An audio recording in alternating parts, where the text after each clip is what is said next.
4,500 ETH, Rob. You know what time it is. Time to raise some cash. We thought this day would never come. I remember ETH was about 1,200, and the bears were going into hibernation.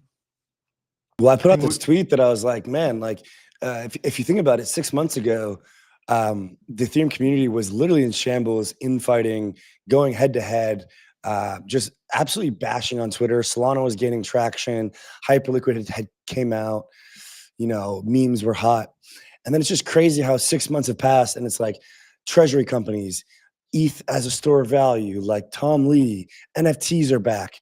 You know, number 2 token, it's going to flip Bitcoin. It's just like it's just wild how quickly things go from drastic like end of the spectrum to the other end of the spectrum. Let's check our headline.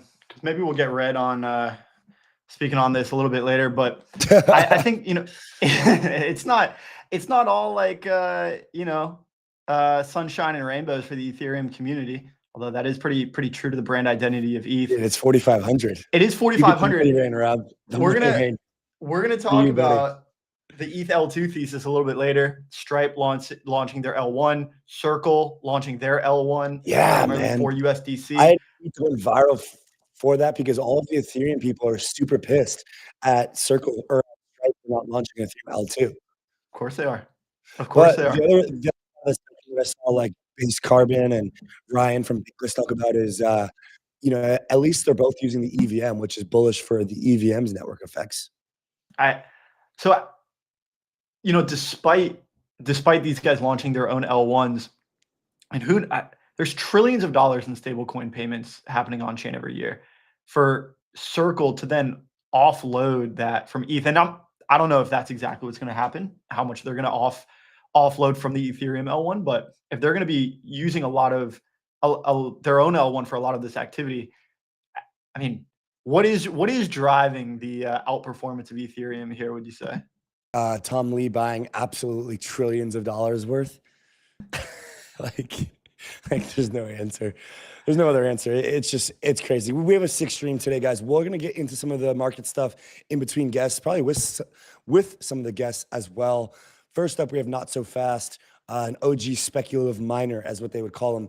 If you're just tuning in to crypto the last couple of years, you probably don't know about spec mining.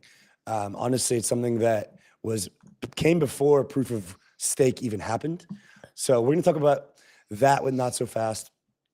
Then we have Miguel from Arkham. We have Maya from Starkware. So that'll be more technical. ZK one. Then we've got Miguel, which we're going to dive into some of the recent on-chain analytics and things that he's seeing. And yeah, then I think we have Red from IP World, and we'll cruise.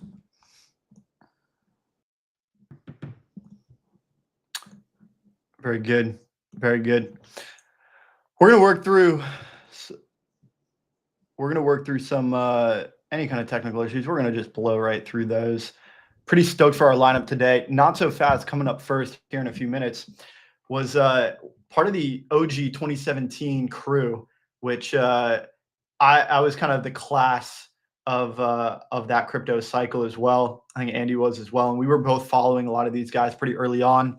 Not So Fast, This Is News, I Am Nomad, Kobe, Jeebus, all part of this crew who kind of, I mean, things were so different back then. Part of what I'd like to talk to Not So Fast about today is the difference between those eras, the era of 2016, 2017, the era of what we are in now today.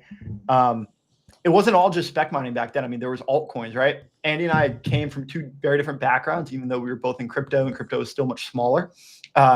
Mostly in a trading background, but taking 2 very different approaches. And I remember Not So Fast talking about some coins that, you know, he found it was very much more associated with the fundamentals than even today.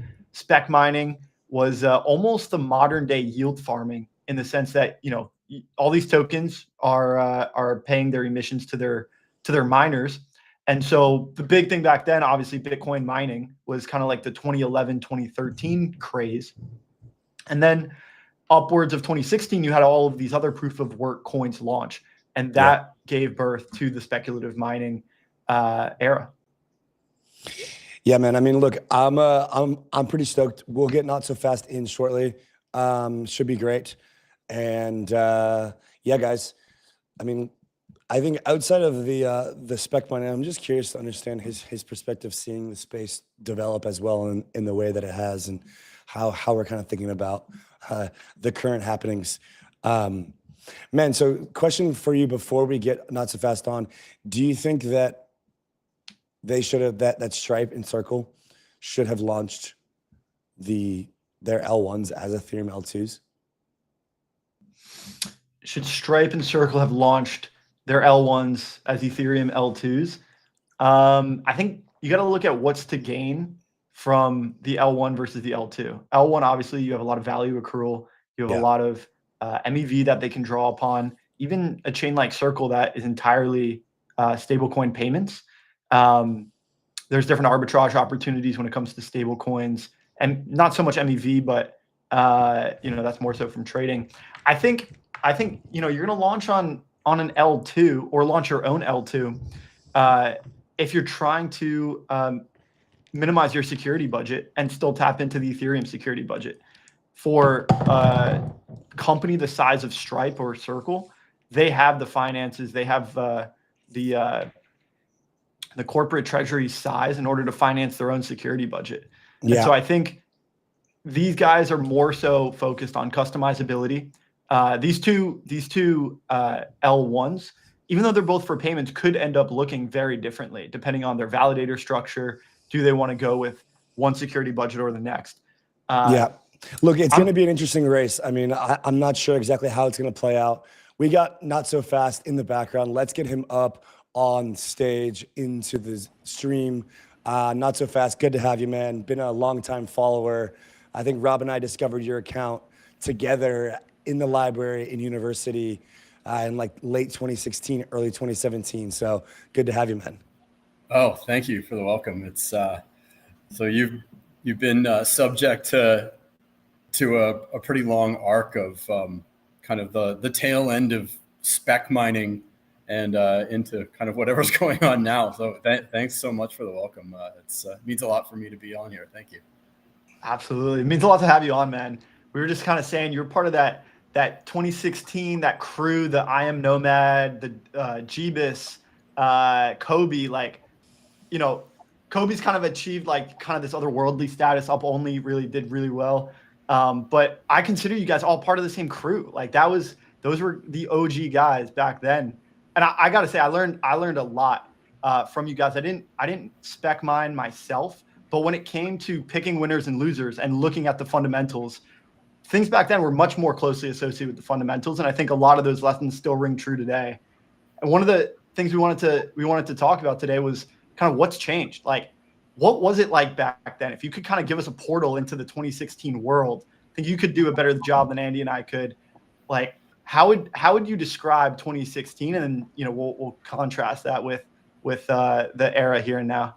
Yeah, sure. Well, the kind of like the tide of legitimacy was so much lower then.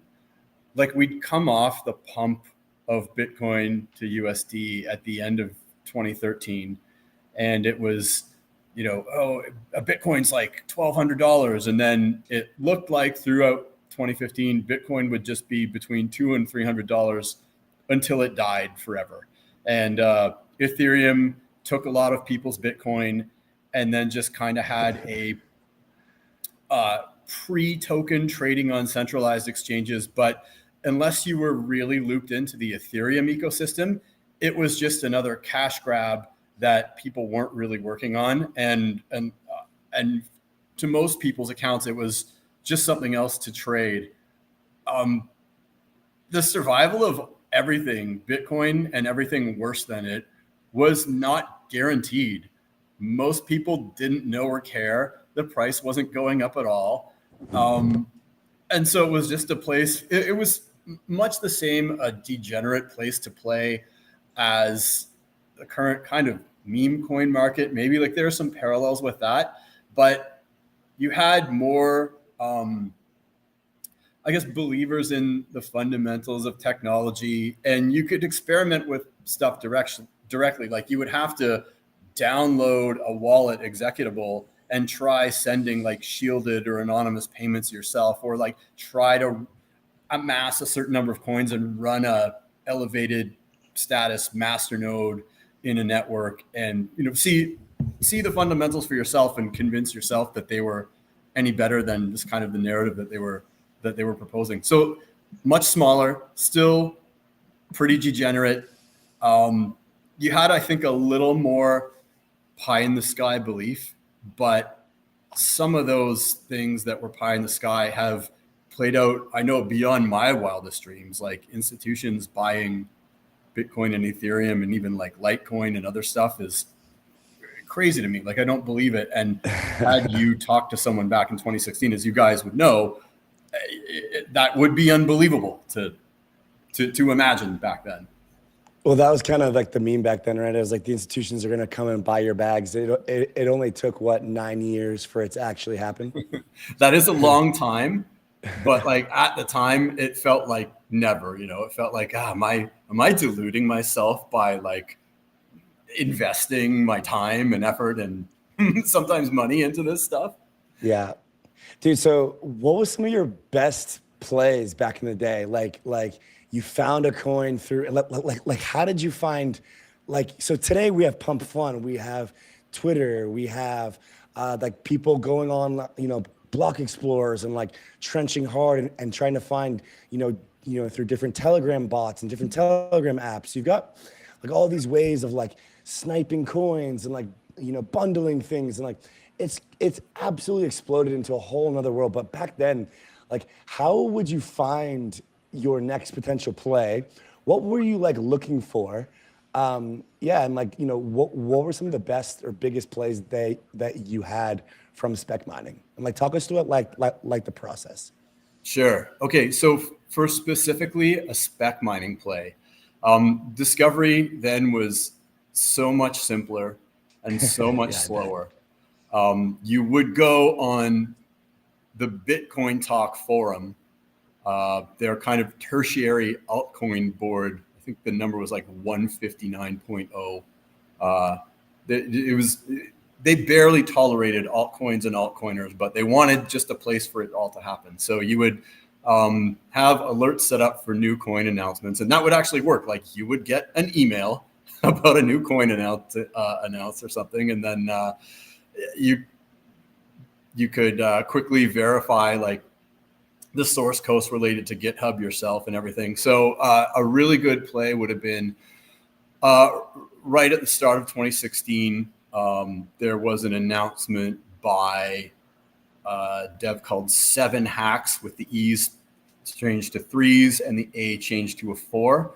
And that was for DNet, short for darknet. So it was an anon coin, proof of work, with a view to, I guess, going proof of stake later, which you could do after some distribution. So I mined the heck out of it and even like bought on some centralized exchanges. And back then, everything was based in Satoshis. Like there was no real stable coin market. So you were trying to grow your Bitcoin stack with all these plays. Anyways, I mined a bunch of DNet, and eventually it pivoted and rebranded itself into PivX. And I'd been mining on my own computers, and then because I'd set up a wallet, some of the stuff that I'd rented other people's computers and GPUs to mine, I had just lazily and with poor OPSEC sent to that wallet. And those GPUs were on a computer or like next to a computer, I think connected to a hard drive on a computer that was in a storage unit in like this old like renovation company where I had like a plywood locker with like a 3-digit combination lock on the door. And so in 2017, when PivX was going from like nothing to like $60 a coin, I'm thinking about this computer. I'm like, oh my God, there's $2 million on this computer. I have to go get it. So I'm like strolling into this like crappy company where everybody's stealing like everybody else's equipment. And I'm looking at this locker. I'm like, please be there, please be there, please be there. And the computer was there. So that was like one of the best plays. It was by the skin of my teeth, like rescued a giant fat bag from a hard drive, dusty machine. And like the drill was gone. The computer was there. Wow. Dude, actually, I remember PivX from 2017. It was like one of the Bittrex coins that was like hot for no reason. Yeah. Other Yeah. than It just was the coin. pretty decent. They had like, you know, all the good flavors of the time, like a masternode enabled. Masternode. Masternode. Oh my God, Rob. Yeah, there was yeah. What a there was narrative. that woman that came to our Bitcoin club who was doing that Masternode program, and PivX was one of them. Yeah. Yeah. It was, Dude, it's that's really funny crazy. because you want to know how PivX died. It got fully sybiled, and some wow. dudes in like related to some company in Barrie, Ontario, which is like just a lakeside college town around here. They got most of them, and they were just farming the Bittrex chart. I still to this day don't know if they knew someone at Bittrex or whatever, but they got most of it. They lions shared all the rewards, and then they just like they paid for or organized the Binance listing, and then just dumped it to death over time. And nobody could vote any differently. One of the funny things with like Masternode stuff is there's like the blockchain prints you a budget, just like the block reward every month, and the masternodes get to vote on how that budget is allocated. It's like proto DAO stuff. Yep. So you would have like these people saying, oh, I'm going to do like a marketing budget for PivX and a marketing program. And I'm going to like say it's worth like 1,000 PivX and I hope they'll pay me. And so they would like petition the DAO or the masternodes and get them to vote on it. And surprise, surprise, you know, the DAO would vote, and their idea would not get voted for, it would get voted down. But then the guys in Barrie would submit a similar proposal, but for like 100,000 PivX, and it would pass. So like they would steal the ideas of submitters and then charge exorbitant amounts and steal all that super block for themselves, and then like just dump it on the Binance market. Wow. That's hilarious. Barrie, man. Ontario. That's insane. That's where my parents are from. Yeah. So random. What the fuck? Maybe they know the running masternode marketing campaigns. It's so random. Yeah. Not so fast. Like, I got one question based on kind of that arc there. Back then, like you're saying, everything was denominated in Satoshis because those were mostly the source of liquidity rather than USDC or other stablecoin pairs. Are you still denominating your strategies against Bitcoin for the motivation, the goal of increasing your Bitcoin stack? Because that was the main strategy back then, and it's sort of fell out of favor as we've gotten more stablecoin denominated pairs. What's your approach to this in terms of like your general strategy? So I still keep like a private offline spreadsheet that I can flip to denominate in to BTC or dollars. And I think with the rise of stablecoins, it's unlocked a whole lot of doors. It's dampened a lot of volatility because something moving against Bitcoin is kind of not as good as something moving against dollars. So it really has put a cap on like low end stuff. And it is harder also for new people to sort of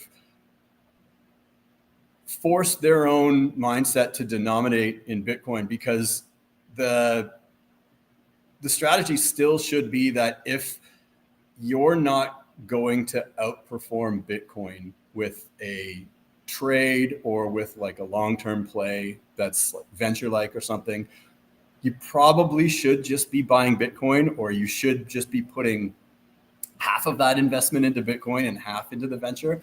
So I try to maintain that. And actually I've started, I have this mental model where a coin gets sufficiently lindy that you know it's never going to die. So Ethereum kicked over. I think we can say that it kicked over kind of right now with this shot at or near all-time highs.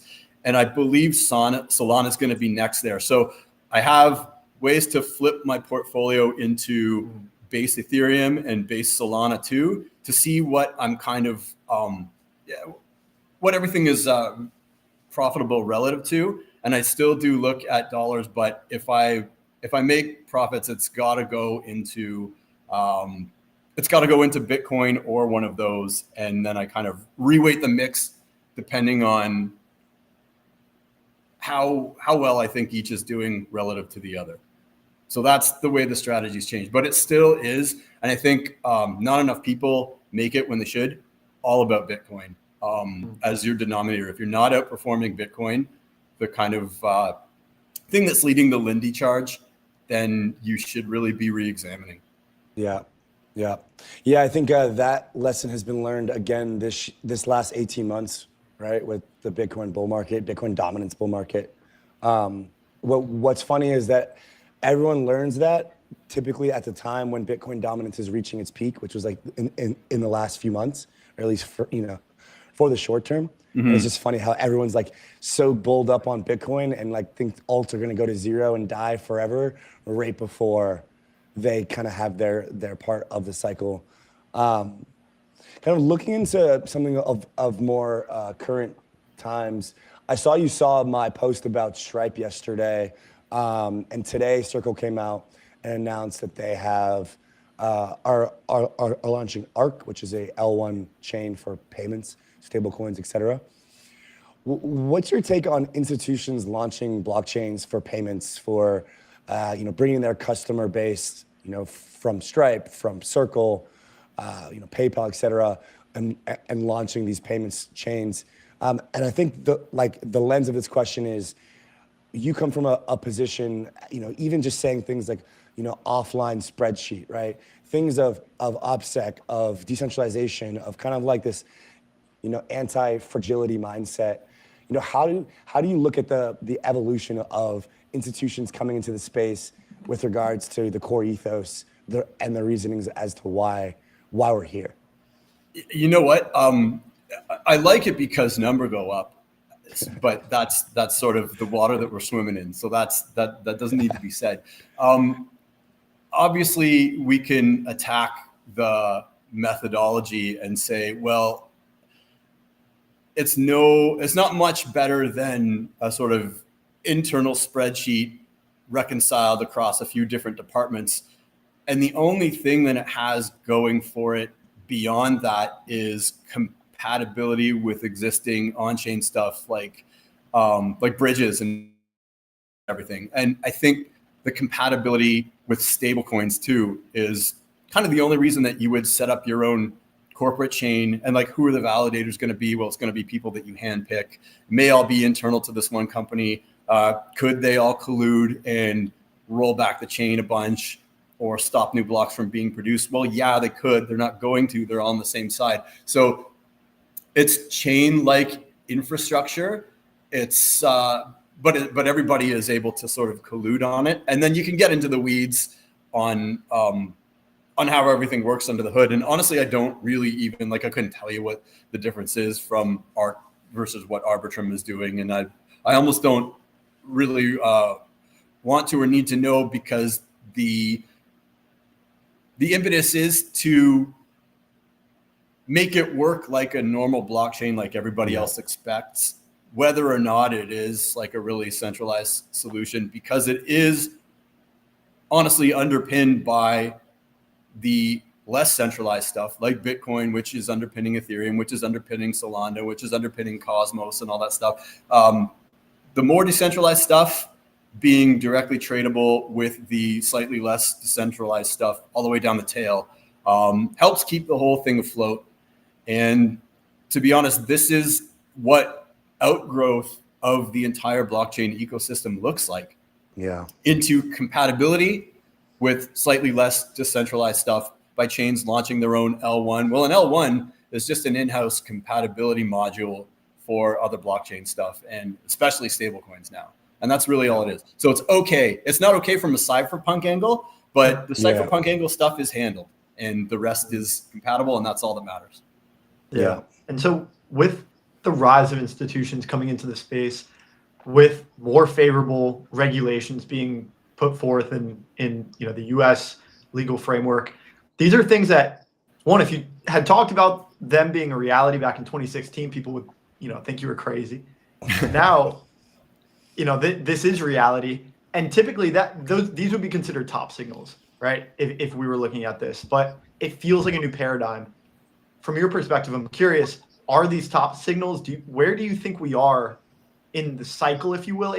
Do you even still believe in the 4-year cycle? If so, where are we? If not, what is the right way to think about this? Yeah, that's a really good question. Like I'm of the mindset that the 4-year cycle probably still matters, just because we've all been trained on it and everyone else has sort of been trained on it. The 4-year cycle started with lockstep to Bitcoin's halving cycle, but now the new number of Bitcoins that are being produced are so much smaller than previous cycles that even though the value is up, it's not up relative to the entire market capitalization of all crypto. So that matters less fundamentally, but still maybe narratively it does matter.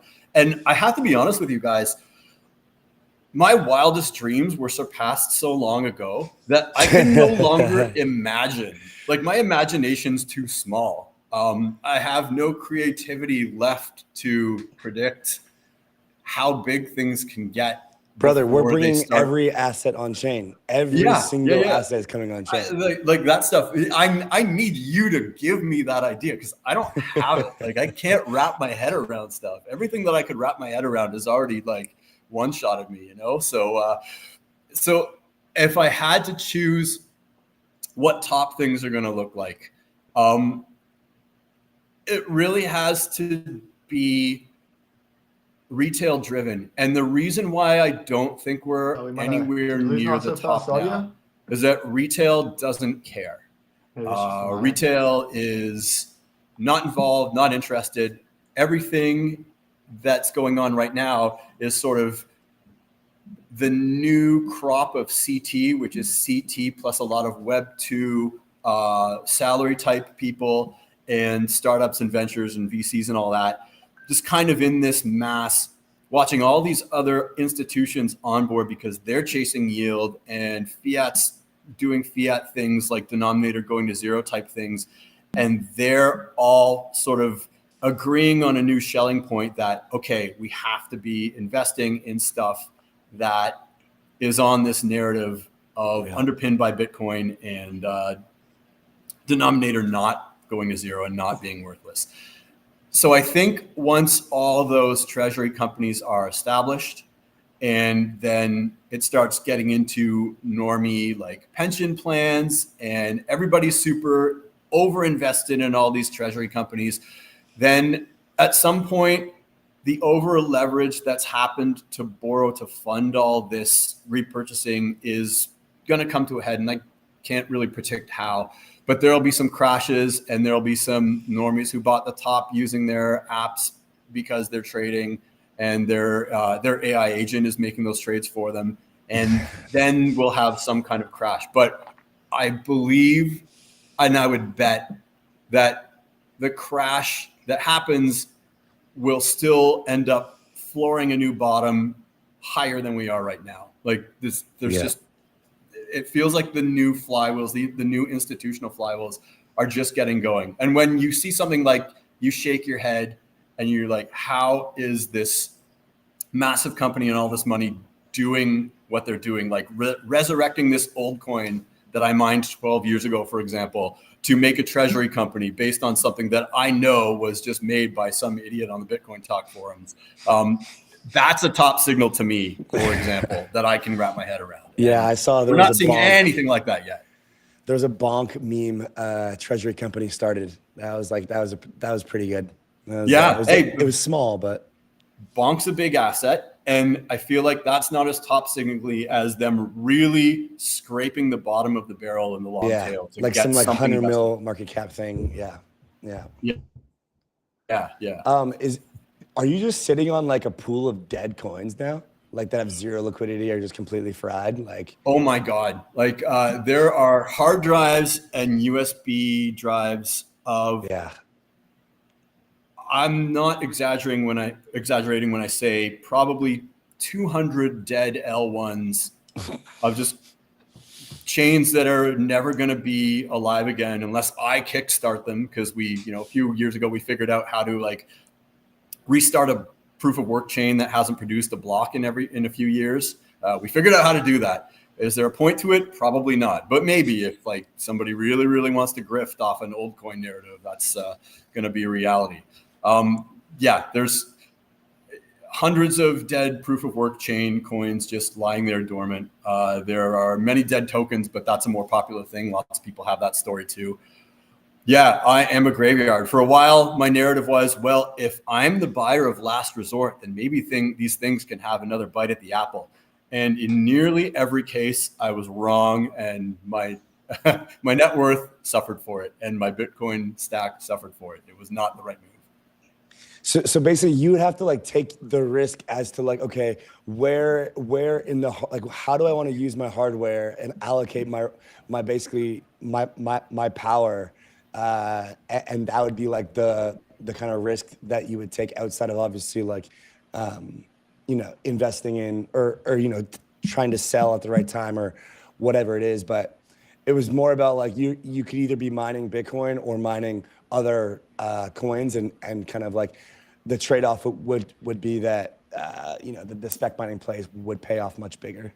Yeah, well, the different proof of work algorithms meant that like the SHA-256 would pretty much always be mining Bitcoin, and if you tried to make a SHA-256 altcoin, there was a trivial amount of Bitcoin hash that you could rent and reroute it, and 51% attack the chain, and it would kind of die in the cradle anyway. But there were a lot of other ones like the Litecoin script algorithm, and then like a whole bunch of different GPU algorithms. So what you would be trying to do is use this latent hash rate that wouldn't be redirected and redeployed to kill the speculative coin that you were mining, rent a bunch of it for cheap, mine a bunch of the early blocks before the difficulty shot up, and then you'd have a lower cost basis than everyone else. And then you would just kind of hope and pray and meme and post that a centralized exchange would list it so that you could access liquidity. Like, we are spoiled by tokens that are speculative having liquidity from minute one, from purchase one. That was not the case. Like, you had to wait weeks, and sometimes you would mine something and it would just never get listed and it would die and it was over. There was no decentralized exchange to add liquidity yourself. No, yeah, exactly. Yeah. Well, wow. NSF, man, it's been a pleasure, man. We got our wrap as we're coming on a time. Want to be respectful of your time as well. Enjoy the ETH at 4,500, and hopefully some of these shitters that are down in the dumps on the hard drive get a treasury company for you. That'd make your year. Thank you so much, gentlemen. ETH to the moon. Thank you, brother. Cheers, man. Bye. Speak soon. Bye. Alrighty, guys. Cool. Rob, that was fun. That was so fun. It was a blast from the past. Yeah. I mean, definitely. These are memories that we have, but we don't share with too many people given the current state of affairs. Next up, we got Maya from Starkware. A little bit of a different conversation than the last one. We're going to be talking a little bit more technical, and maybe even some ZK. Maya, welcome up. Welcome to the show. Hey, Maya. Yeah, so to kind of preface this conversation, we are going to be talking with Maya about Starkware's prover, STWO, the state of ZK, some of the general developments that she's seeing on her end. But before that, Maya, what's your story? How'd you get here? How did you become a PM at Starkware and get involved in this crazy world that we call blockchain, crypto, Web3? Okay, so it's kind of a long story. So I was doing my undergrad in math, which I love, and that was around 2012. And that's kind of when I started to hear about blockchains as well. So I was kind of like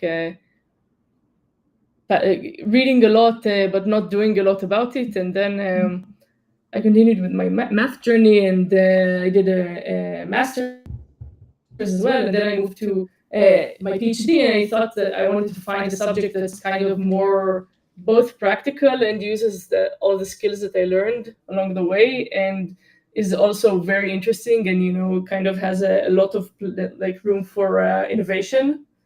So that's how I ended up with blockchains. And it was just around the time that Ethereum was founded, and like nothing existed, and it was kind of the Wild West, and so it was super interesting. Very interesting. And so when you were, I'm curious more about specifically what kind of math you studied, because the blockchain industry has far-reaching applications of some of the math that tends to be very theoretical, but is put into practice when it comes to blockchain, both on the cryptography side as well as the economic side. What is it that, where did you fall on that spectrum? And when you saw Ethereum and some of these other practical applications, what stuck out to you?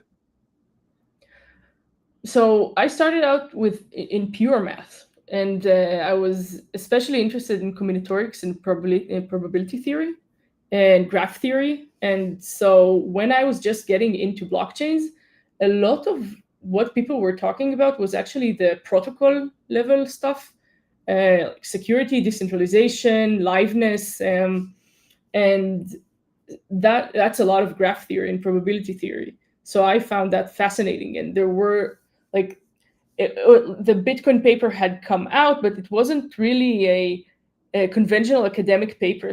And it didn't rely on a lot of the literature that was already existing. So it was super innovative, and it broke a lot of boundaries and got people interested. But it also, as everyone knows, Bitcoin has its limitations in terms of computation and TPS, and that's by design, really, because you want to make it secure. So I was really interested in blockchains from the scale perspective. Like, how do you get a protocol that's robust, it's decentralized, it's secure, and it works? And there's a lot of graph and probability theory there. And once I started on that journey, I also got super interested in ZK, especially in privacy stuff. And I did some work on adding privacy to the Lightning Network, and I had a paper about that. And just all around this, exploring security of DeFi protocols and governance protocols. So all around, just dove right in during my PhD, and then just kept on with that.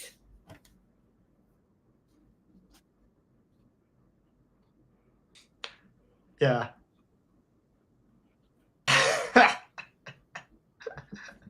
ZK's got a lot of math too. If you guys want to hop into the ZK math, I'm just going to step outside and I'll return after. But what I'd like to understand from your perspective, Maya, is lay us out the proving race. So, we are in the era of ZK where there's a race to get adoption. There's a race to, increase speeds, decrease costs. Talk to us about what the proving race means to Starkware, to you personally. What does this mean? Where are we at? Give us the foundation for the ZK proving race as it stands, 2025, August 12th. So first of all, I think when people say the race for ZK, they now mainly talk about ETH proofs and proving Ethereum in real time. Me personally, and also Starkware, we're very excited that there is a race for proving, because prior to that, people were proofs, and so the field is exploding, and it's a good thing that there's competition, and it's a good thing that there's a driving force for this competition, which gets people to work on innovation, and that's good for the ecosystem. And you do see a lot of innovation coming out. At Starkware, we're not really focused on proving Ethereum. We're not EVM compatible. So we're kind of doing our own thing. We are a layer 2 on top of Ethereum, so we do have to be composable in some senses. But so we're really not a big part of the ETH proofs race. The 𝘗𝘂 team is representing us there. They're doing an amazing job. We have our new provers too. So it's S2 for Starkware or Starknet 2, as opposed to the first one, which was Stone, Starknet 1. So that's the race as I see it. I think it's super, super exciting that we have companies now proving Rust, which was completely out of the question a couple of years ago, and people are really doing exciting stuff. And I am really excited for proving technology to become really performant enough to be used in mobile devices and consumer laptops. I think consumer laptops were there, like with our technology, we can already be there now. For phones, it's getting there, and we'd love to be a part of that. It just opens up a ton of new use cases that were previously not possible, that would either require a user to prove something on their phone, or for like a third party between the user and the blockchain to prove something off-chain for private trading and stuff like that. I think it's super, super exciting. So I'm happy there's a race.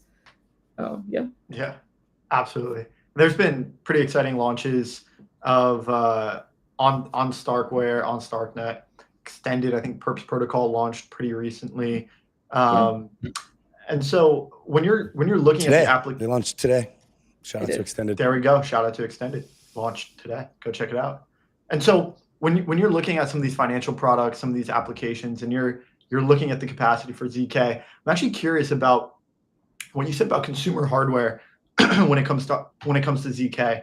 How would having provers running some of these computations locally on our laptops, on our phones, how would that change the current dynamic of either the transaction flow, kind of the proof supply chain, the general user experience? How would local ZK proving and verifying kind of change the way we're looking at this and thinking about this? So I think like the classic example would be what happened when Tornado Cash was introduced. So Tornado Cash actually requires that you perform some proving action locally or on your browser. And it's a super, super lightweight proof, right? It's a dedicated circuit. It's super lightweight. The verifier is also super lightweight, but it already like provides a whole new world of possibilities of what you can do with blockchains, right? Because it enables you to take also Zcash, yeah, but it enables you to take like a public blockchain and add a private component to it, and there you go. And all it required is for you to be able to compute a ZK proof locally of a very simple statement. So when you think about what you can really do with a general purpose prover that can create proofs locally, the sky's the limit. I like the KYC example, which is kind of, now you want to sign up for like an exchange. I don't know, pick your favorite one, and you have to. So you log in and you input your Google account or whatever, and then the next thing you have to do is you have to send a photo of your passport and take a photo of like a scan of your face, and then you send all of this data in the clear to a third party that you do not know. It's not the exchange. It's some third party. Maybe they get hacked. Maybe they use your data. Like, this is very sensitive information that you're just sending out every time you sign up for a service.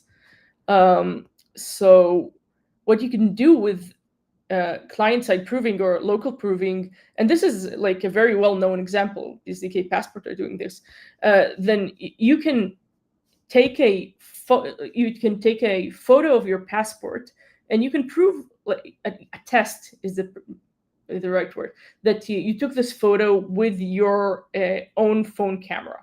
So this is easy. And then you scan your face. This is also easy to attest that this happened locally on your device. So here you don't need ZK yet. But then you need to match these two. And you need to prove that you ran a specific face recognition algorithm to match these two images. And you need to run some heuristic to make sure that your passport is indeed a valid passport issued by some country. And obviously, this is not performed manually by default on the third party's end. So you can run it locally, and you can prove it locally. And then you can just send a ZK proof. And then when you onboard to an exchange, now you don't have to say, I'm Maya, and I'm from here, and this is my ID number, and this is all of my personal information and my face scan, and like, there you go. I can just say, I am a person in a country with a proof that I own a valid passport. I can even prove maybe I don't have a criminal record, whatever you want. And I onboard, and then I onboard privately, and nobody knows who I am. I can do whatever I want because I've been KYC'd.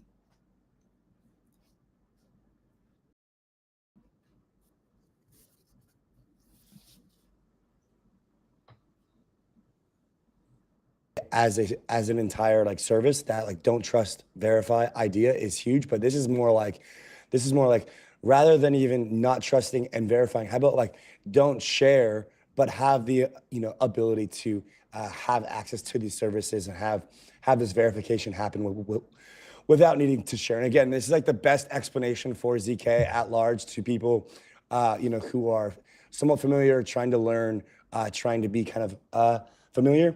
I think we should get a bit more into some of the actual kind of technical details around Starkwire's prover, STWO.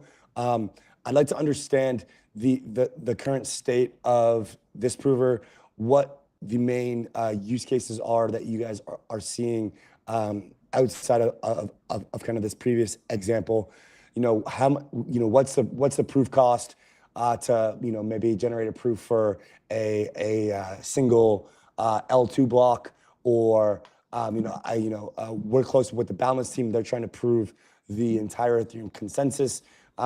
Just talk to us a bit about some of these technical kind of concepts around STWO and how you're seeing that kind of go to the market, play out, and some of the specs there. Yeah, so our prover Stu, so it's pronounced Stu. So it's a new gen prover in the sense that it operates over a small field, over the Mersenne 31 field, and it really uses very nice math to make things work. So this is a great field to work over in terms of fast arithmetics, but it was unclear until Starkwire's development how you could actually perform Stark-Fry type of algorithm there that you need to prove things. And it was discovered that you can actually use a very special, you can use a non-trivial subgroup, the circle subgroup in this field, and this enables you to have really everything you need to have an efficient prover over this field. So this is kind of a very superior field to work over for proving. What does this mean in practice? It basically means that you can have far more efficient proving than in previous generation provers, and currently state-of-the-art performance when compared even to other new gen provers such as Hypercube and RISC-0 and all of these competitors. We see that it outperforms in like very generic proving tasks using our provable language 𝘬𝘳, even when comparing to competitors' built-ins or precompiles. So even when you are competing with a dedicated circuit and you use a general purpose language, it seems that Stu outperforms competitors. So that's nice. And the language I mentioned is 𝘬𝘳, which is our dedicated provable language. It's a general purpose language, Turing complete. And the thing is that Stu is not really optimized. 𝘬𝘳 and Stu are basically not very compatible. So the reason 𝘬𝘳 was created for our previous prover, which is called Stone, and they work fine together.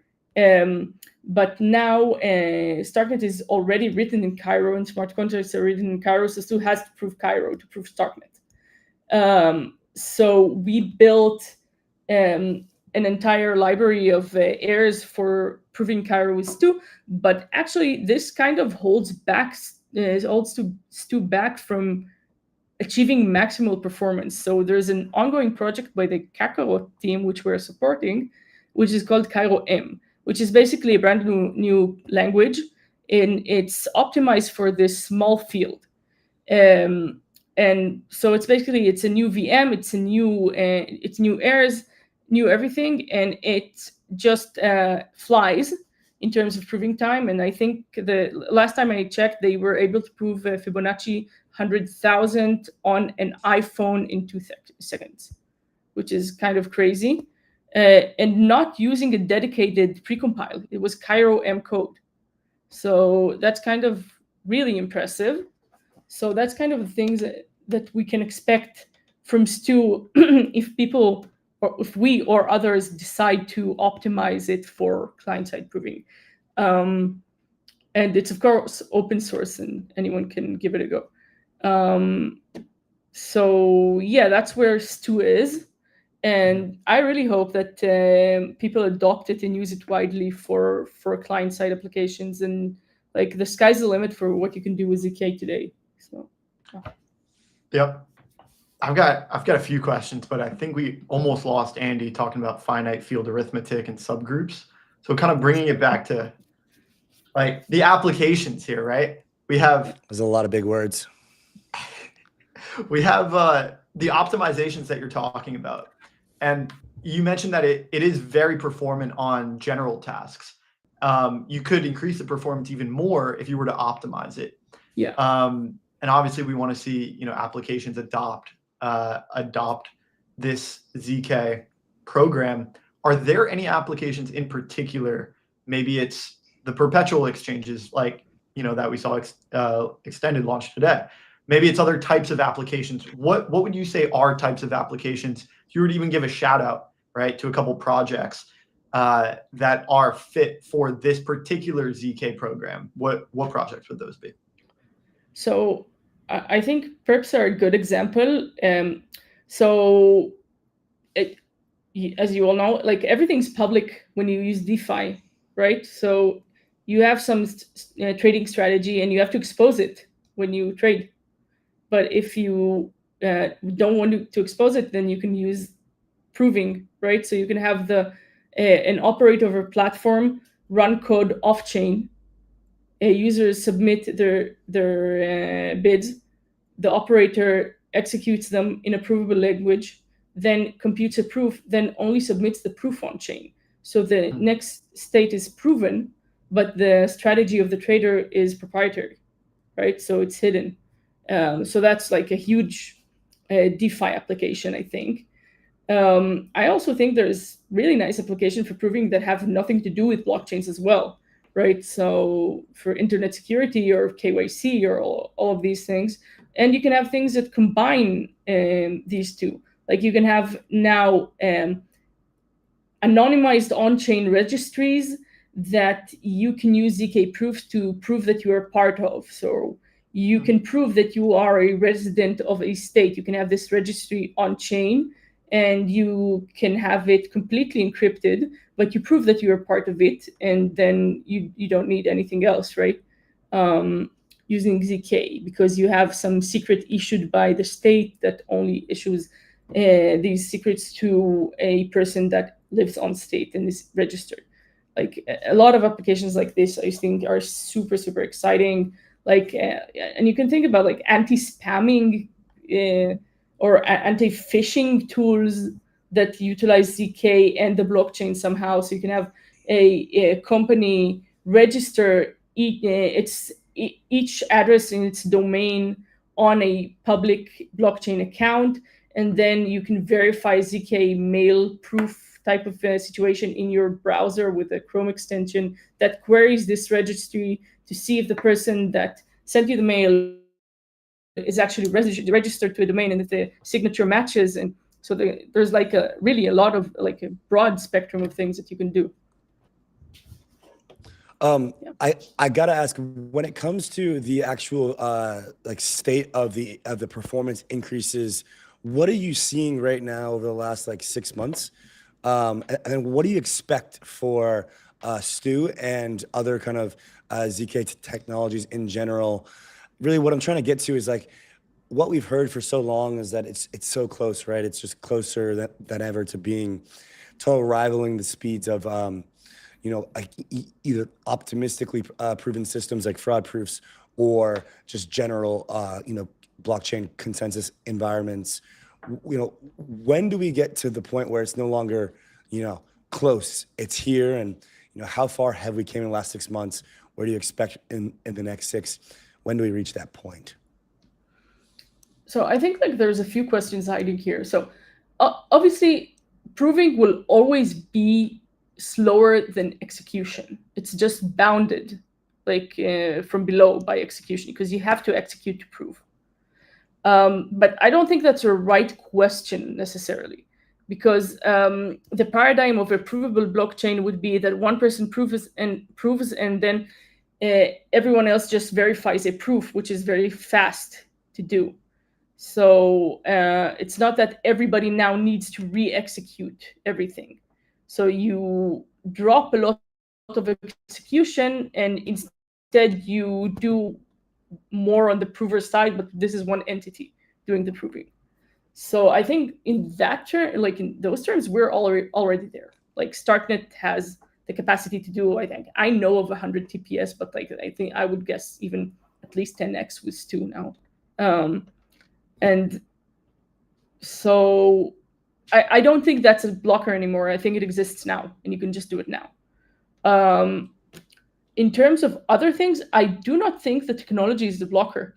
I think adoption is the blocker. Like once you have people actually starting to build ZK applications, the technology is there, right? So you see teams like ZK Passport, they're doing things that are just crazy. Like you wouldn't have, like, I don't think that at the moment that they started building, they thought the tech was there already, right? So, but like it just matured as they were building. So I think if anyone has an idea for a proper ZK application, then they should just start working on it and reach out either to us or to any other team working on a dedicated, like a general purpose prover, and just like the tech will match you when you need it for most things. So maybe not like provable LLM training yet, but most applications, yeah. I know it's late for you. My one last thing, there's been quite a push by a lot of these different kind of prover networks and general purpose ZK VMs to make every L2 a ZK rollup or a ZK L2. Is that something that you firmly believe in from a core technology perspective? And then is that something that you believe is actually a real possibility, by the end of like the next year or two? To make every layer 2 a provable layer 2, yeah, I don't think there's a blocker to it. I don't think, like in terms of TPS, and I don't think there's any blockers for it. I think also that some provers have, like some companies even have like technology to automate making EVM compatible rollups provable. I don't know how performant their provers would be, but like just judging by what happens on StarkNet, then there's no reason to believe this can't happen. Proving Rust is harder than proving Cairo. Cairo's dedicated ZK language, so it's optimized for proving. So proving Solidity, proving Rust inherently is slower, but it shouldn't be prohibitively slow, in my opinion. It might be just worth the convenience to some people. Yeah, to take the overhead in proving time. Makes sense. Maya, thanks so much for coming on. Really appreciate the work that you're doing on ZK and pushing the privacy space forward, as well as on StarkNet. And yeah, keep up the great work. Thanks for coming on. And get some sleep. It's 8 a.m. here. I think it's very late there. So, yeah, it's 9:30 here. Yeah. We're on opposite sides of the world, but we make it happen. This is crypto. Yeah. Thank you for having me. Nice to meet you. Bye. Thanks, Maya.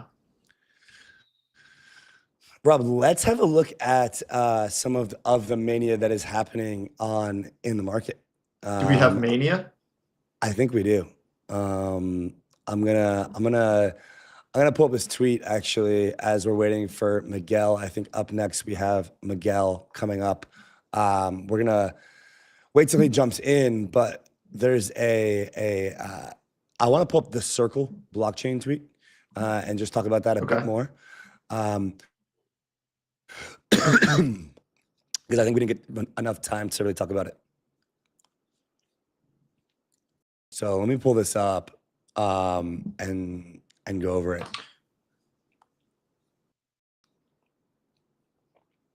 Let's see it. Although I think Miguel's in the back, so we're getting pretty close here. But let's see if we can get him up with this tweet up first. All right, so tweet reads, and I've sent it to producer in the back, so maybe we can get that pulled up if we can. If not, no worries.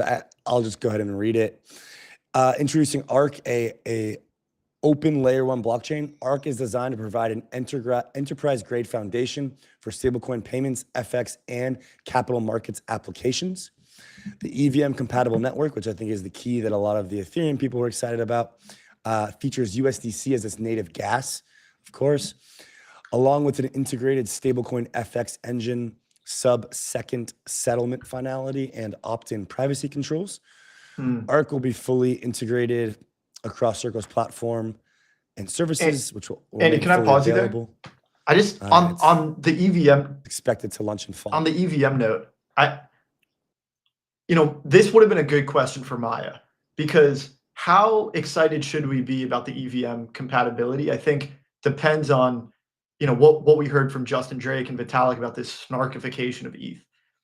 The push seems to be, look, every L2 is going to be a ZK rollup, but ETH L1 itself is actually going to be ZK maintained, meaning that the validators won't re-execute all of those L1 transactions. There's going to be a proof that's generated, and all of those validators on the ETH L1 are going to verify that. And so I could see a world where if we're like ZK proving the EVM, that could accrue value to ETH.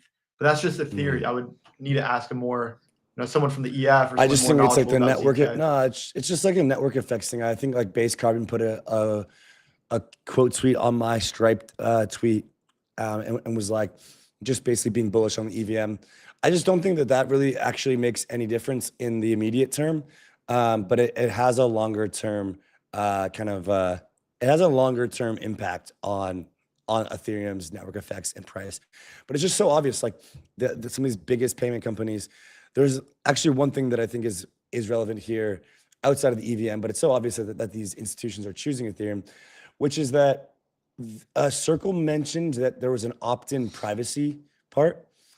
I just don't see, I don't see stablecoin-based chains doing well unless they have privacy embedded, because like there's just no reason why anybody's going to want to use something that is fully open for everybody to see when it comes to payments, because it's just like not how the world works. And so I think Arc, including that in their little excerpt that I read out, was particularly important. And I see that as being like a bigger like a bigger part of this news rather than like the EVM stuff. I think the EVM stuff's great for Ethereum, bullish, awesome, longer term network effects. Everyone's going to want to build on Ethereum, developers, etc. But yeah, I mean, we got to be thinking about privacy more and more and more. And I think privacy as an idea is going to make a roaring comeback as a result of the administration being more kind of pro crypto, and also just as a result of us kind of getting slapped in the face with the reality check, like, yo, what's going on? Like, we need privacy. We can't just act like this isn't important when if you look around, all the other forms of payment in the world are privacy driven. So yeah. So Andy, our fund invested in Plasma, the USDT driven. People are calling for their demise as a result of these two announcements. Which is funny. Stripe is obviously different and coming at the industry from a different angle than Arc and Plasma, right? Because Arc and Plasma kind of have their stablecoin backer. Stripe doesn't. They obviously have a ton of network effects, a ton of distribution in the Web 2 world. I think this sets up nicely for Stripe to launch a stablecoin. That kind of seems inevitable, especially with the regulation. I agree. And so what you're saying about stablecoin privacy, I think makes a lot of sense. Seems like it would be the standard, not just blanket privacy, but an opt-in, similar to what Arc said in their announcement today. This is also something that the administration and the regulatory agencies are describing. Hester Pierce made a speech at SBC talking about the mix between stablecoins and privacy, and how we have these great public blockchains. Yeah, they're fantastic for compatibility, composability, but right, you sacrifice some of those privacy elements and vice versa. This could be why we were talking about this at the beginning of the show a little bit, why these payment companies are launching L1s and not composable Ethereum L2s. Yeah, I don't know why. I mean, you got to wonder what Robinhood thought versus what Stripe thought. or what Robinhood thought versus what Circle thought? Well, I think composability makes a big impact. Privacy, maybe not so much as so. Trading, because all of these prices are relative on other assets. They're all denominated in pairs. Yeah. The trading element and whether it's equities or crypto, that makes a lot more of a difference. And so Robinhood trying to become more composable with the rest of the industry for deeper liquidity, for better price discovery, better prices, better margins, all of that, I think, necessitates more composability than a payments chain, where it's essentially there's no real trading. But I can see some opportunities for stablecoin arbitrage. But if it's all just USDC and it's all just payments and accounts with the USDC balance, you don't have that need for composability for trading. You know what's funny is these payments chains actually, they require less like chain to chain composability, but far more like traditional finance supply chain and centralized crypto exchange composability. Like on-ramps and off-ramps? Yeah, on-ramps, off-ramps, but like think about when you send money to like Binance from, a hardware wallet and then vice versa. You're like sending it on Ethereum or on Tron for USDT, or you're sending it on like Arbitrum for USDC. What ARC, what Tempo, which is Stripe's chain, what Plasma, what Stable, all these chains, they're gonna need to get embedded into all the centralized exchanges, and also have like embeddedness into like JP Morgan, Morgan Stanley, these types of like actual traditional finance companies, and like those would be the two like composability moats. If one or two or three can like get all of them while the others can't, versus like, does ARC really need to be that composable with like Arbitrum or like others? I mean, I'm sure there'll be bridges and all these things, but I think that's how I'd be thinking about it with regards to these L1s for payments and for stables, is more around like, how do I get embedded into like Stripe has such an advantage because their payment processor is literally everywhere. So it just boom, like it just drops in everywhere. So like that's the type of composability that I think Plasma and Stable are going to struggle with compared to Stripe, Circle, and the rest. And so, I don't see like the cross chain or like, them connecting to all these other chains is that important as much as the others. So, guys, we have Miguel in the back. The Arkham Twitter is rocking a pudgy penguin. It's a vibe. They're posting a ton of different charts. We're gonna rip through some of these and see what's going on with Miguel. We'll get him up now. Miguel, welcome to the show. Good to have you, man. Yes, welcome. Sir. We've got you as the state of on-chain intel at Arkham. I gotta ask, do you have some investigative forensics background? Are you just a very curious person?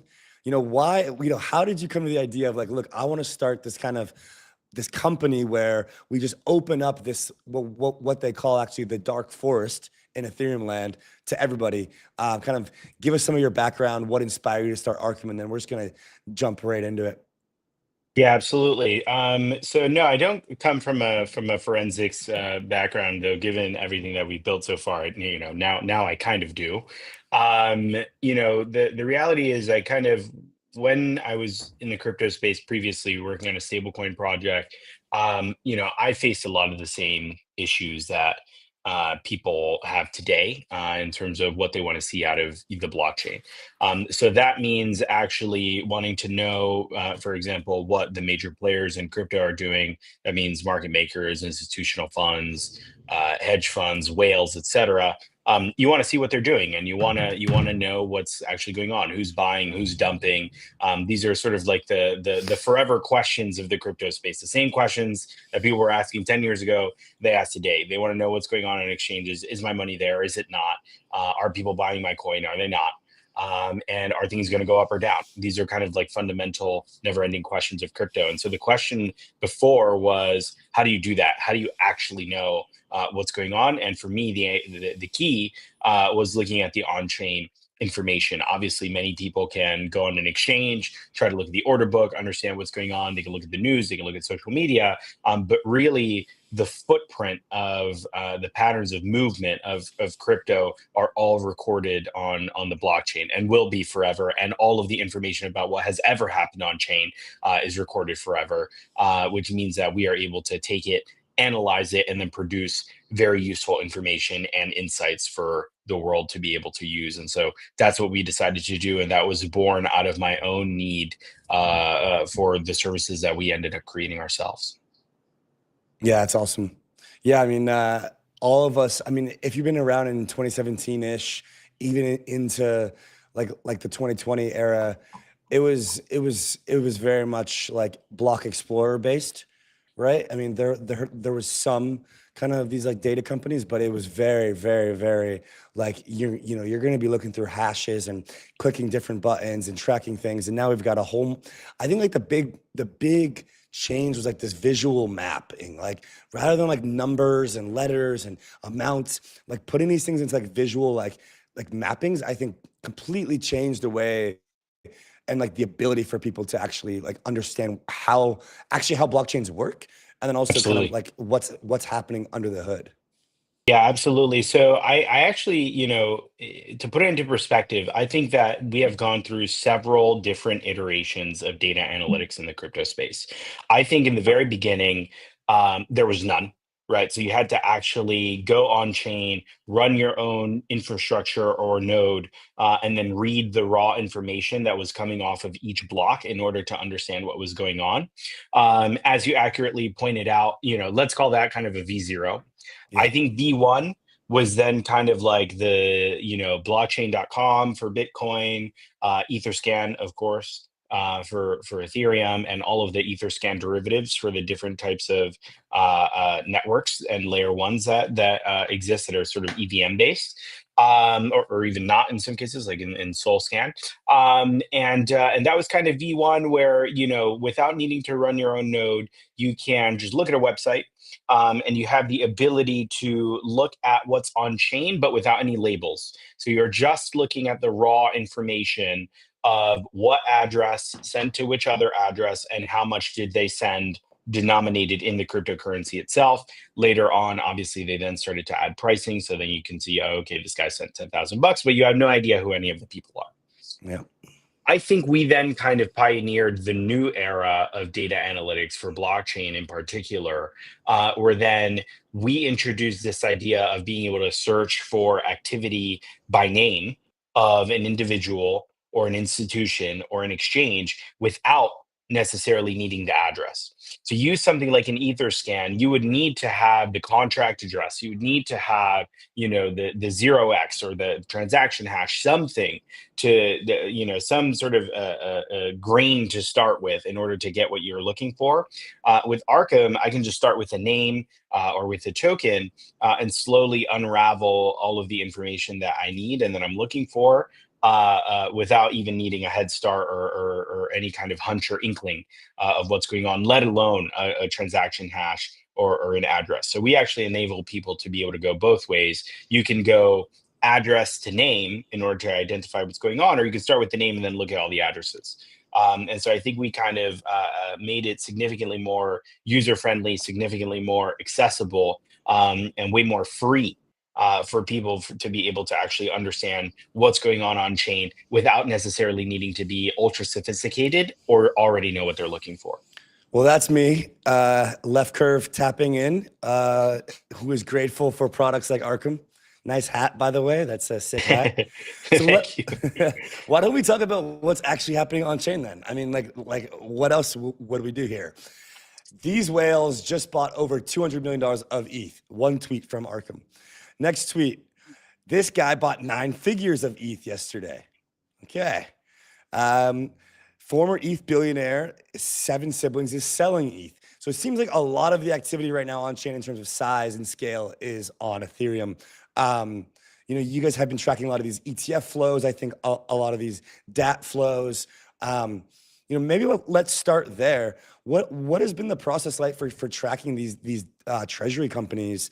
How are you seeing those play out? Is there any is there any that are more concentrated than others in terms of like wallets, or is there anything that you've seen that is a bit more maybe like sophisticated than others? Kind of walk us through some of the treasury company happenings that you guys are following, specifically with ETH and some of these others, and just kind of what you're seeing from the deep, lens of being on chain.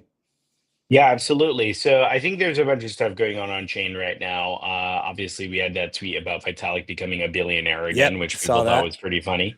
Those We're so always go back. viral. Yeah, exactly. Aside from this, you're right that there's a lot of activity now going on in the treasury space.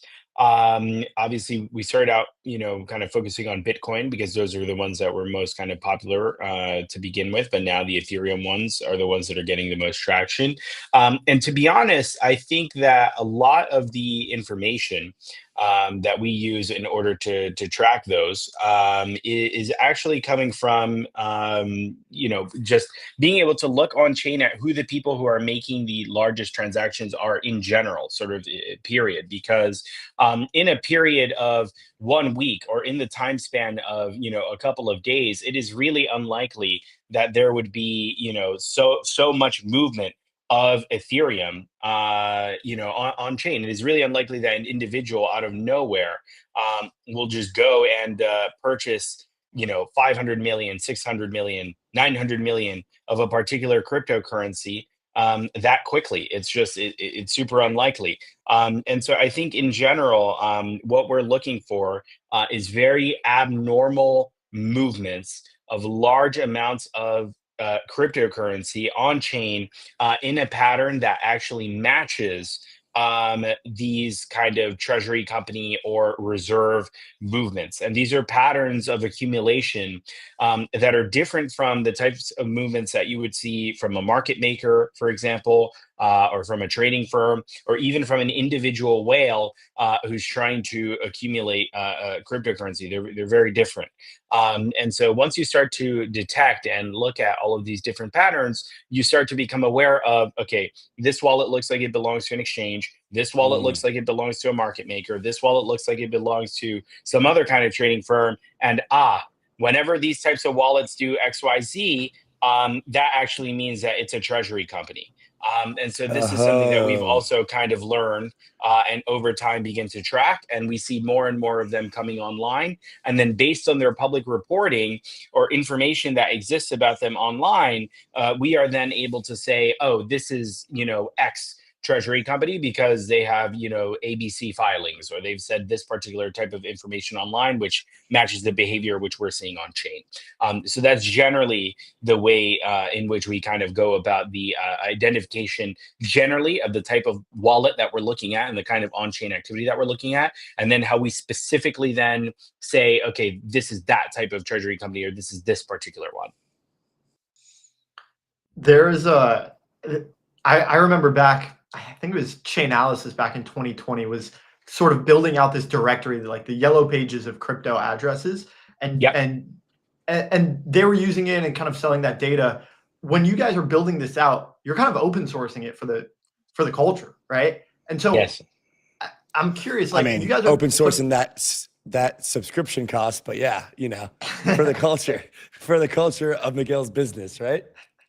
Well, actually, for most people, the platform is just free. You can just go on and use Arkham as much as you want without needing to pay anything. So a lot of it has been kind of, we'll monetize it kind of downstream of all of the positive, net benefits that come from, producing a product like Arkham and giving it up to the world. This is kind of what I was getting at, though, is like the monetization strategy here. You guys are kind of price, subscription gating, kind of like the more valuable insights, if you will, or downstream of the free version. Are you guys also like putting your own money at stake and like putting your money where your mouth is when it comes to this intelligence and kind of like taking some trades back and forth based on some of the insights that you gain?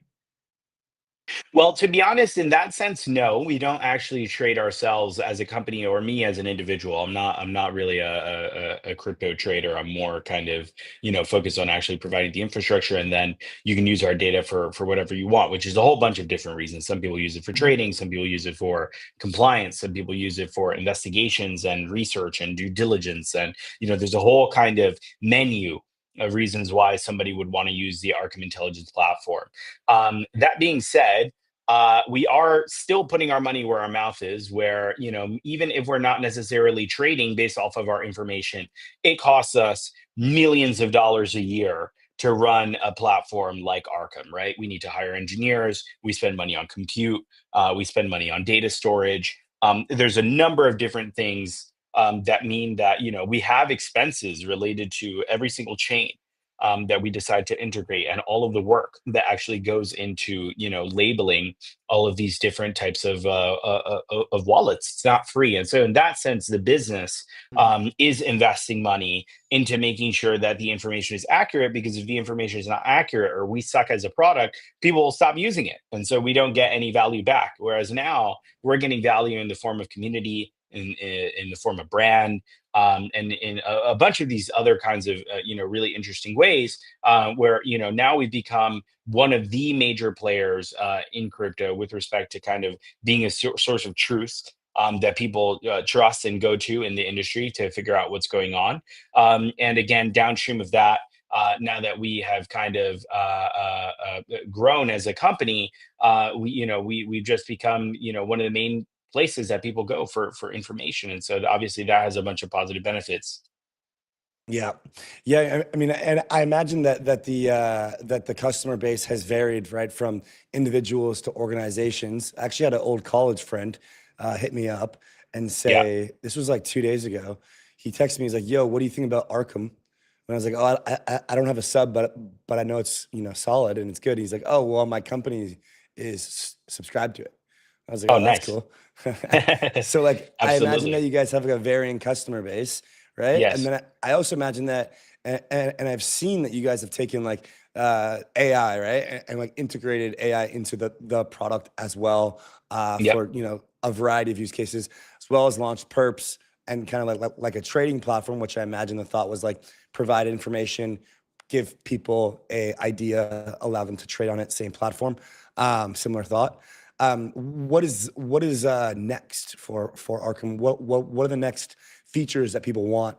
What is the next way that you want to launch, you know, a different vertical of business? What can you share with us for, you know, what's coming down the pipe?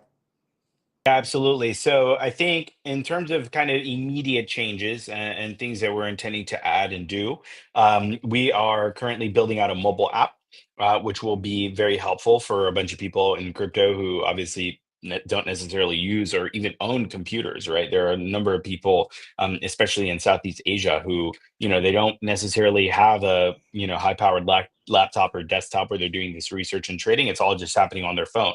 And so imminently, we intend to launch a mobile app, which I think will be very helpful for people, and people have been asking for that for a very long time. We're intending to additionally launch a DEX.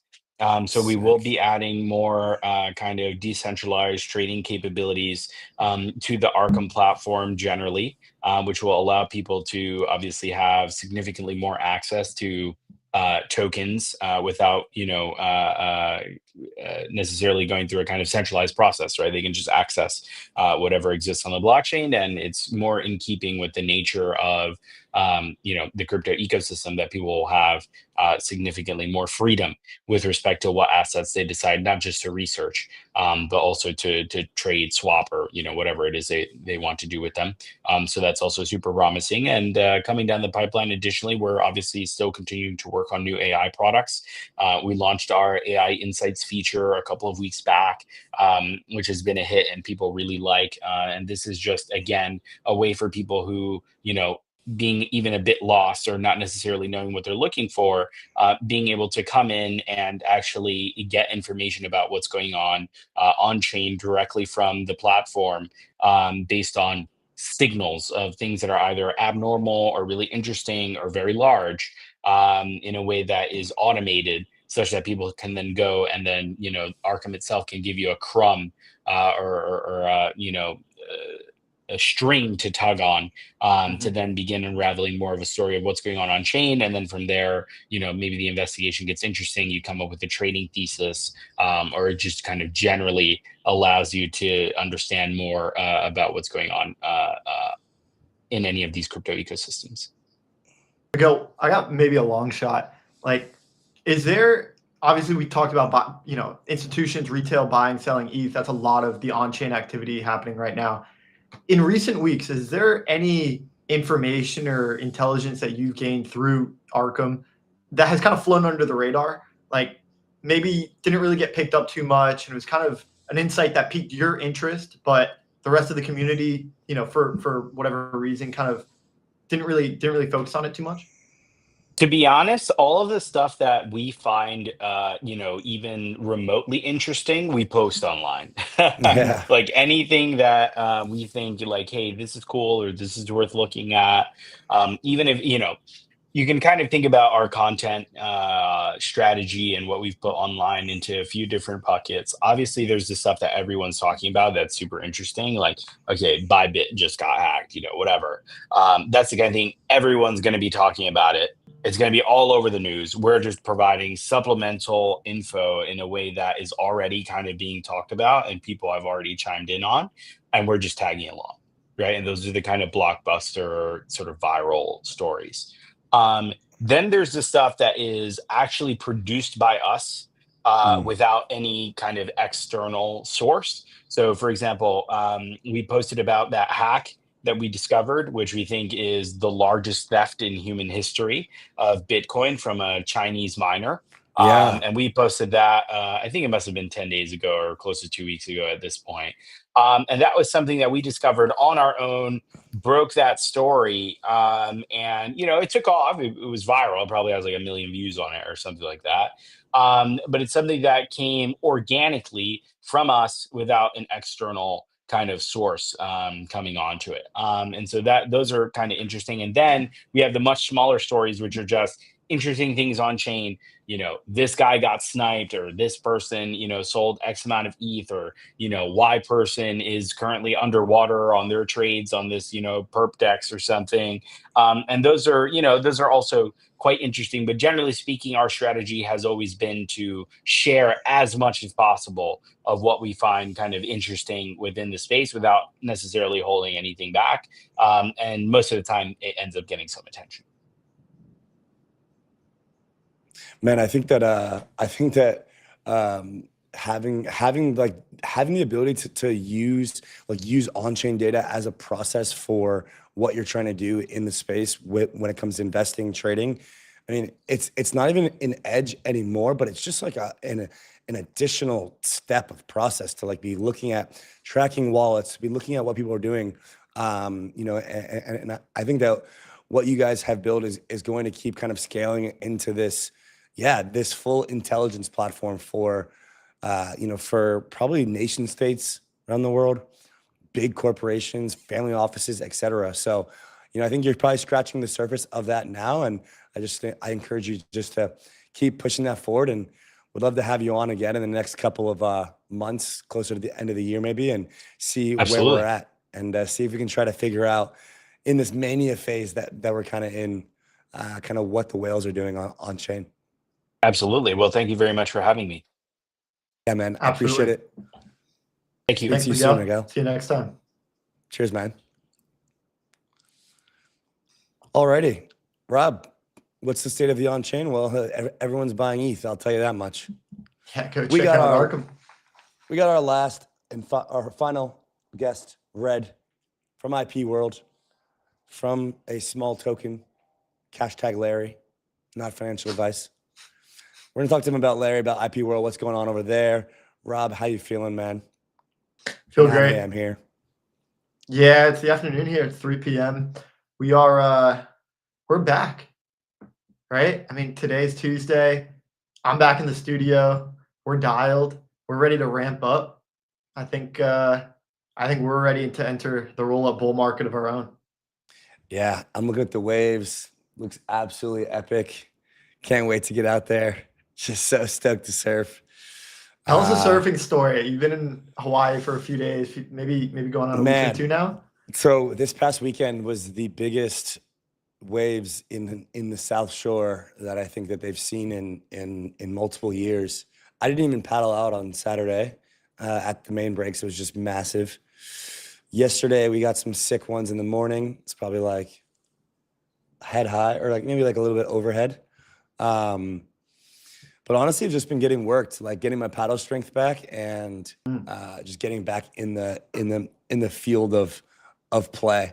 So, and there's just so many good surfers out here, and it's just been beautiful. So today the swell is like the last day of the swell, really. So I'm gonna go try to get some waves, but yeah, that's been the vibes. I mean, I don't have any crazy stories. I mean, I just been seeing guys get barreled and just get absolutely shacked and rip hard. So yeah, it's been fun.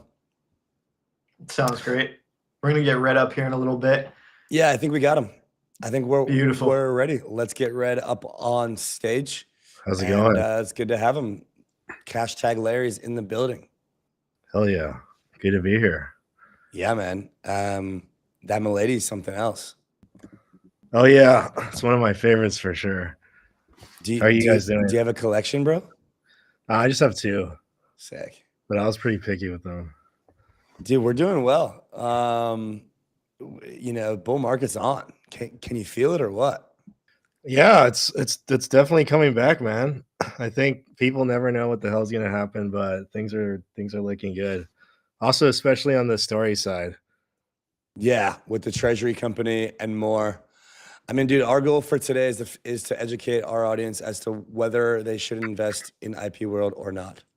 So you have a big task ahead of you. Are you ready? Oh yeah, I got you. All right, Rob, pass over to you, man. I know you're burning with some questions about these scary looking cats as the mascot of choice. Let's get into it. I mean, that's obviously the first question is why the scary looking cats? Second question is what is IP World? Third question is why #Larry?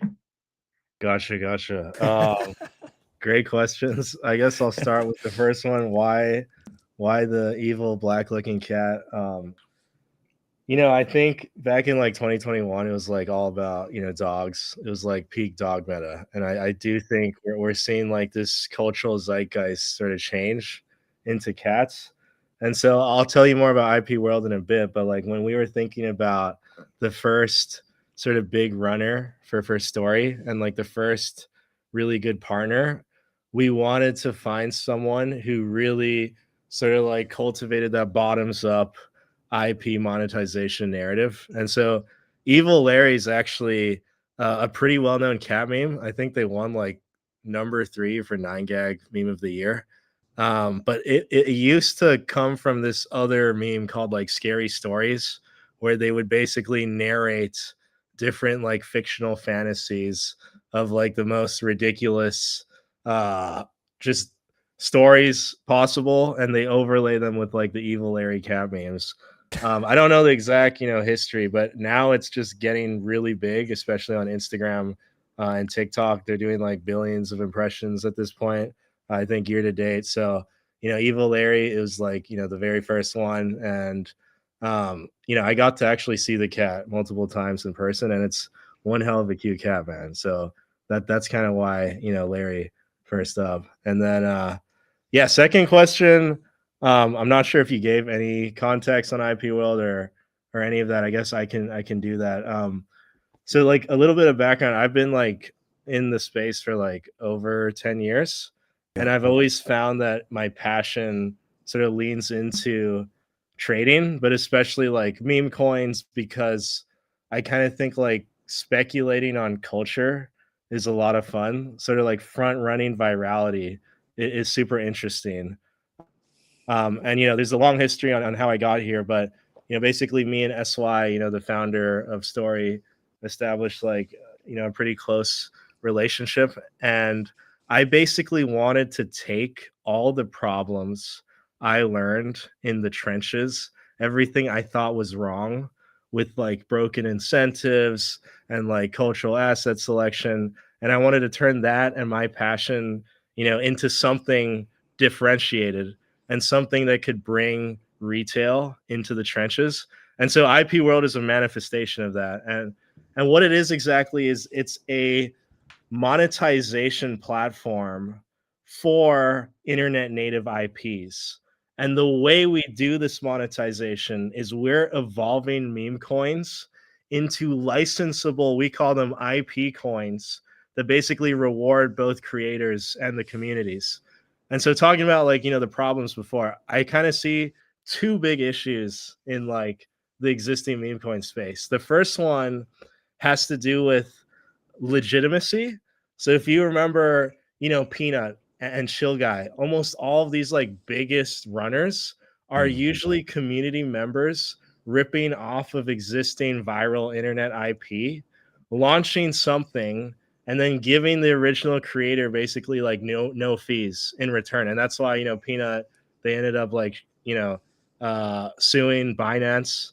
Chill Guy had this whole debacle with them. I mean, this guy was like promoting his stuff on Xbox, but he would get pissed off if a bunch of internet randoms sent him like $100,000.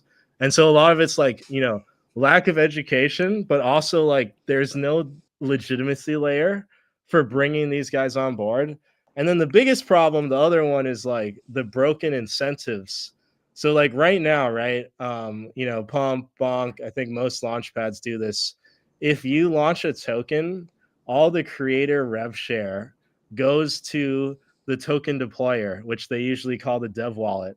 And almost 99% of the time, the token deployer will ultimately rug, because most of these guys are playing a game of like, pump and dumping as much, viral stuff, as much stuff that they can copy paste as possible. And so their incentive is like cash out as soon as possible. We think that the better mode of creator fee attribution is through IP. And, the problem is IP is a super boomer term, but the truth is, like, if you peel all the substance under it, it is like the right way of doing creator fee attribution. Almost everything is based fundamentally on someone else's IP. And so on our platform, the way it works is anyone can register any IP from which they can launch whatever token they want. And these IPs, they start out in this unverified state.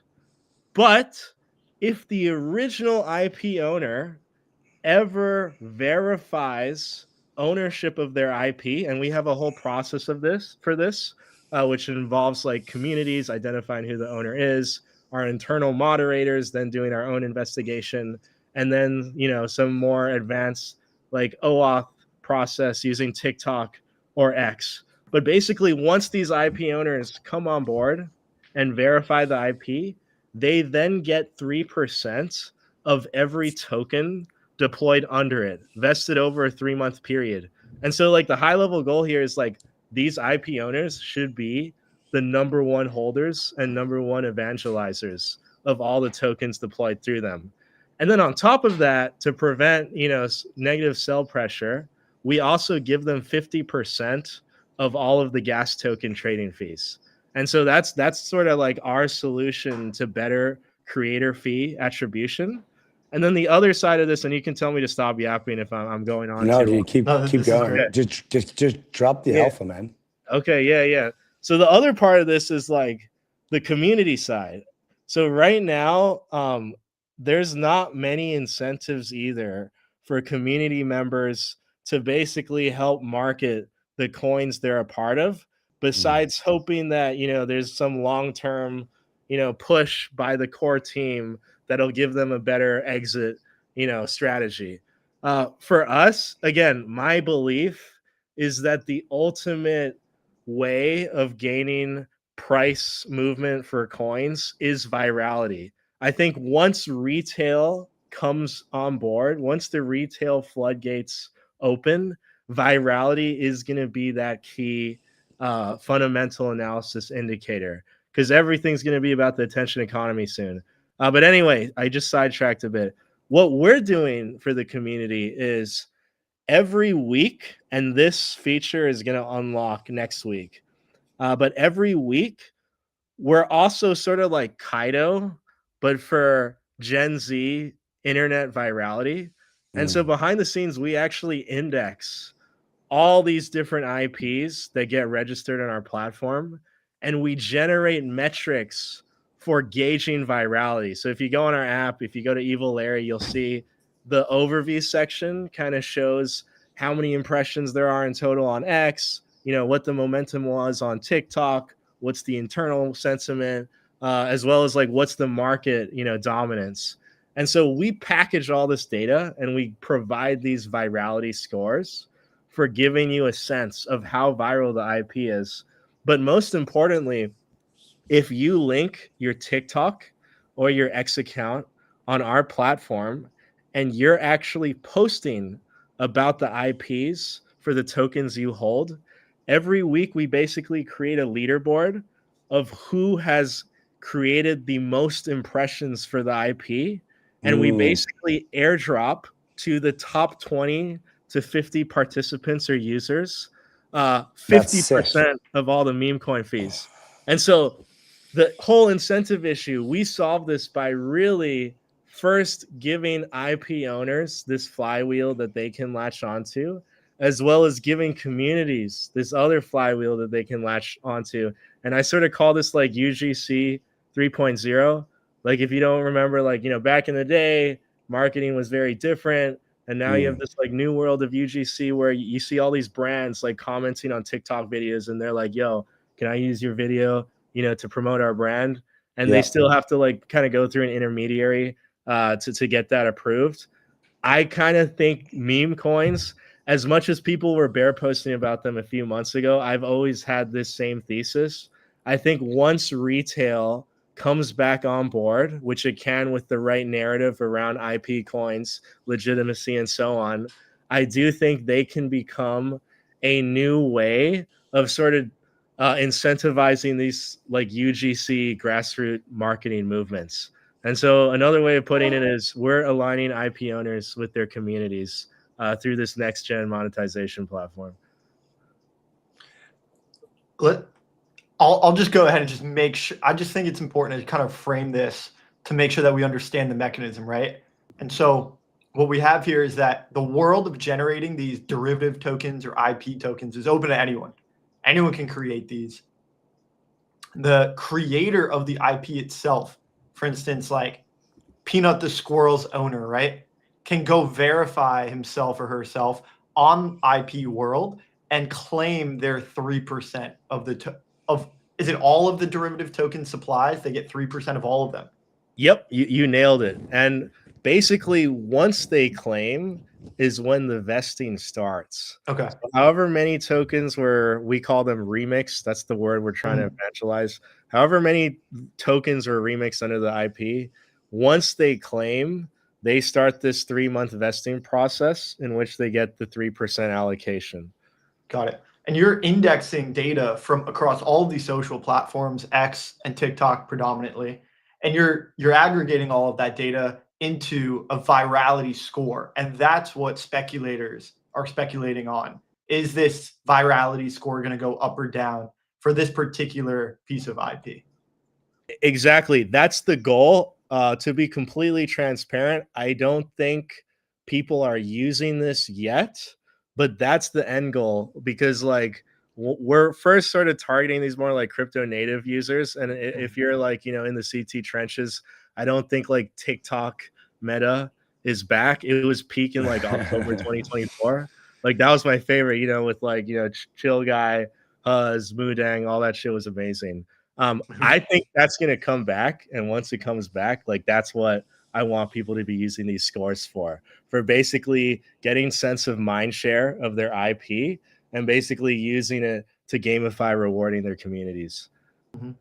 So question for you then. So with the most popular kind of like meme coins today, like Doge or SHIB, Pengu, even like SPX 6900, some of these like newer ones, how would that work with a platform like this? Like, are those compatible, or is this strictly for like new ideas based off like old IP or old concepts that are usable here? Like, how does this idea translate to the current state of tokens? Yeah, that's such a good question. I think there's two parts of this question. One is like you have these ultra like viral big IPs already, and like can anything happen with IP world and those? And then I think the other part of the question is like there's also like new ideas all the time that aren't necessarily like their own IPs yet. And so how does that work with the platform? So the first one, as someone who has been trenching for so long, I mean, if I weren't doing this, I'd just basically be gambling, like losing all my money full time. And then, you know, I've hit bankruptcy multiple times. That's why I'm trying to translate that energy into building. But like, we make a very, we're very specific about the types of IPs that we want to bring on board to begin with. We do not want to condone any sort of PvP. I do think for a lot of these tokens, like the blockchain they're on is sort of like their cultural origin story. And to some extent, it would almost be considered cultural appropriation, you know, to do a relaunch for these guys. So what we do have, and this is a bit of alpha, I didn't even, you know, talk about this yet. What we will have coming very soon is a liquidity migration program where you can actually take existing tokens, just take a portion of the liquidity, like 1 to 2.5%, bring it over to IP World, and we change the fee distribution so that almost all the fees go directly to the IP owner who verifies. So to like answer your question more simply, we do not condone relaunching, you know, tokens that are already big, but we will support optional like liquidity migration programs if you want to have this better way of getting the fees into the hands of the owner. And then I think the other part of the question, which I really like, is like, you know, what about stuff like SPX 6900, or I'm not sure if this is what you're getting at. There's basically a lot of like new ideas that don't really start as anything established. And so that's why on our platform, and I didn't talk about this earlier just to make things simple, but we actually have two kinds of IPs. There's creator IPs, and this is probably what you're most familiar with. Basically anything with a designated owner, you know, any type of person, any kind of project, any AI, any viral pet, basically almost anything you see on TikTok, we can consider a creator IP, where there's like a designated entity or person controlling it. That's the creator IP part. The other type of IP we call community IPs. And we basically describe these as crypto native movements that turn into their own brands. And so SPX 6900 is a perfect example where you get a random group of like internet people, you start this movement, and suddenly it's like the biggest thing on the internet. And so the difference between creator and community IPs are creator IPs are owned by that one designated individual entity, whereas community IPs have a very interesting requirement, which is that they have to launch a token when you register the IP initially. And basically that originating token becomes the owner of the community IP. So for community IPs, they're owned by a collective, whereas creator IPs are owned, you know, by, let's say, more centralized entities. And these reflect two modes of distribution for creating these different brands or IPs. One is top down, which is like the creator version. And then the other one is like bottoms up, which is like the crypto native version. And to be honest, like 99% of the stuff you find on Pumped Up Fun actually fills into this second category, because it's just like random people creating, you know, taking their photos that they just took, you know, in the morning, or just stupid images, and trying to rally people together to buy it. Yeah, no, that was the crux of the question, is understanding like exactly how these like newer concepts that aren't necessarily derived in any sort of previous existence or previous idea, how would those be? And so I think you answered that well. My last thing is just kind of like why build this on Story? You know, obviously Story is you know, pioneering this kind of IP concept. You know, what has that experience been like? Yeah, so I think there's two parts of this. I think one is, you know, just I've, you know, just due to like, you know, historical situations, I have developed a very strong relationship with the Story team. And so a lot of it is just kind of helping them out. But I think also with these types of like new technologies, sometimes it's easier to really make noise on like a newer chain with a bit less traction to begin with. But really the biggest reason, and I think this is something people don't know too much about Story yet, just because it's still so unknown, but they are an L1 purpose built for IP. So behind the scenes, even on like the consensus layer, they have a bunch of modules. I think the two biggest one are the royalty module as well as the licensing module.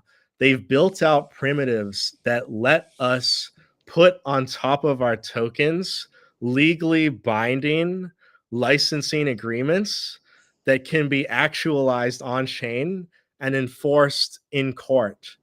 And this is really important because the bigger institutions, the bigger creators, their biggest fear when launching any token is that they're just going to end up being top down, you know, PNDs, and that they're going to get their reputation completely tarnished. And, you know, to be honest with you, I mean, even my mom thinks I'm working in a scam industry. I don't even like bother explaining. But like, you go on Instagram, you mention anything about like crypto, it's like, dude, they just think you're a scammer. And that's why like marketing for retail is so much harder. But I think what Story is providing us and what we're really trying to help cultivate is this new narrative of IP coins that are an evolution of meme coins that don't necessarily, you know, have no licensing restrictions attached, that are like legally enforceable in court. For example, if you look at our IP coin license, it sort of stipulates exactly how the royalty proceeds work. And it also makes claims around how these coins are able to market your IP and what they're not allowed to market. And so we always want to make the IP owner basically, you know, the protagonist for their story. And these legally binding contracts provide a way of doing that. Yeah. Red, man, we appreciate your time, and looking forward to watching you build this out, and hopefully have you on again in you know, around the end of the year or sometime, and see where we're at with Larry and with IP World. Just keep redirecting that trenching energy to building, man. I think it'll serve you well. Sweet, man. Appreciate you guys, especially having me on this. This is great. Awesome. Dude, thanks for coming. Speak to you soon. All right. Peace. Alrighty, guys. That will do it for our stream today. We're having a fun stream. A lot of fun conversations with, I mean, I liked Not So Fast the most. That was super fun. Miguel was quite intelligent, along with Maya, more technical, and then kind of rounded it out with some more kind of degen stuff. So overall, I think well-rounded, fun conversations, Rob. And yeah, man, I'm ready to get some waves and get some breakfast. Love it. I'll let you go. Fun convos all across the board. We hit social file. We hit more technical conversations. We had some OG lore, and we got some more institutional data insights as well. Thanks for another good stream, Andy, Marcelo, all the guys behind the scenes, Leo, Nero, Alex. We will see you Thursday, same time. Be there. Peace.